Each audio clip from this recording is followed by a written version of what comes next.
మన auto union నాయకులకు డ్రైవర్లకు నమస్కారం. రేపు జరగబోయే ఆటో రాష్ట్ర బంద్ కార్యక్రమంలో అన్ని జిల్లాల అధ్యక్ష కార్యదర్శులు, ముఖ్య నాయకులు అన్ని జిల్లాలలో సంపూర్ణంగా బంద్ చేసి మీ ప్రాంతంలో టౌన్లలో ర్యాలీలు కూడా అవకాశం ఉంటే చేసి అక్కడ ప్రభుత్వ దృష్టి తగ్గడానికి కూడా అవకాశం ఉంటే కాల్చాలని చెప్పి నిరసన తెలిపాలని చెప్పి కోరుతున్నా. రెండవది, ప్రధానంగా హైదరాబాద్ నగరంలో ఉన్నటువంటి ఆటో, స్కూల్ వ్యాన్ డ్రైవర్లకు ప్రత్యేకంగా విజ్ఞప్తి ఏంటంటే, ఇప్పుడు రేపు హాఫ్ డే స్కూల్ అని చెప్పి చెప్పడం జరిగింది. అయినప్పటికీ కూడా ఈ సమస్య రాష్ట్రంలో ఉన్నటువంటి ప్రతి ఆటో, స్కూల్ వ్యాన్ డ్రైవర్లది. కేంద్ర ప్రభుత్వం తీసుకొచ్చినటువంటి మోటారు వాహనాల చట్టంతో కూడా రేపు రాబోయే కాలంలో మీకు భారంగా మారబోతుంది. కొంతకాలంగా ఈ ఆన్లైన్ బిజినెస్ ఏదైతే ఓలా, ఊబర్ అయిందో డ్రైవర్లకు ఒకరికొకరికి కమ్యూనికేషన్ తగ్గి సమాచారం పూర్తి స్థాయిలో చేర్చలేదు.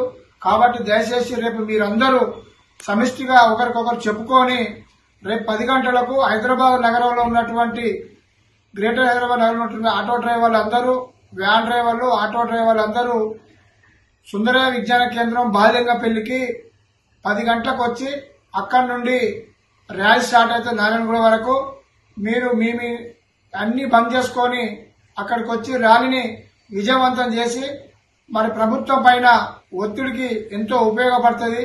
మీరందరూ భారీ ఎత్తున పాల్గొనాలని కోరుకుంటున్నా. ఎందుకంటే ఇది ఆటో కార్మికుల జీవన మరణ సమస్య. గందరు లేక అనేక మంది ఆత్మహత్యలు చేసుకుంటున్నారు. కాబట్టి మనం ఒకరికొకరం తోడుగా ఉండి వాళ్ళ మనోధైర్యం కల్పించాలంటే ఈ బంద్ సంపూర్ణంగా జరగడం వలన ఆటో కార్మికులు మనోధైర్యంగా ఉంటారు. ప్రభుత్వం కూడా ప్రాబ్లం వీళ్లకు చాలా ఉన్నదని చెప్పి గ్రహించి ఎమ్మెల్యే దిగొచ్చే అవకాశం ఉంటది. ఈ సమ్మె కనుక ఫెయిల్ అయితే డ్రైవర్లుగా మీరే దీన్ని ఫెయిల్ చేసిన వాళ్ళు అవుతారు. ప్రభుత్వం వెనక్కిపోతుంది. కాబట్టి నాయకులుగా మేము చెప్పే విజ్ఞప్తిని మీరు అర్థం చేసుకుని ఈ సమ్మెలో రేపు జరగబోయే బంద్లో సంపూర్ణంగా పాల్గొని జయప్రదం చేయాలని చెప్పి Telangana auto motor drivers trade union గా, అదేవిధంగా జేఏసీగా ఇలా ఏఐటీసీ, సిఐటియు, ఐఎఫ్టియు ఇతర ఇండిపెండెంట్ సంఘాలు పాల్గొంటున్నాయి. కాబట్టి జంట నగరాల్లో ఉన్నటువంటి హైదరాబాదు ఆటో మిత్రులకు ప్రత్యేకించి చెప్తున్నా, దయచేసి మీరందరూ ఇది మీ సమస్యగా మనందరి సమస్య. మీరు చూస్తున్న రోజు ఆత్మహత్యలు పాల్పడుతుంటే కూడా మీరు పట్టించుకుంటలేరు అనేటువంటి వస్తుంది. కనుక మీరందరూ మన ఆటో డ్రైవర్లు ఎవరు ఆత్మహత్యలు పాల్పడకుండా ఉండాలంటే ఈ సమ్మె ఎంత విజయవంతంగా జరిగితే అంత మనోధైర్యంతో ఉంటారని చెప్పి ఈ సందర్భంగా తెలియజేస్తున్నా. ఇప్పటికే ఆటో ఫైనాన్సర్లు బండ్లు సీజ్ చేస్తున్నారు. మరి వారికి కూడా ఇది సంపూర్ణంగా ఈ ప్రాబ్లం ఉందని చెప్పి వారికి కూడా అర్థం కావాలి. ప్రాబ్లం ఉంది, కానీ ఏకంగా నీకు కొంచెం ఇబ్బందులు ఉన్నాయి, సమాచారం పూర్తి స్థాయిలో ఎవరు చేర్చలేదు. కాబట్టి ఈ ప్రాబ్లాన్ని క్లియర్ చేసుకోవాలి, ప్రభుత్వం దిగి రావాలి, ఈ సమస్యను పరిష్కరించాలి.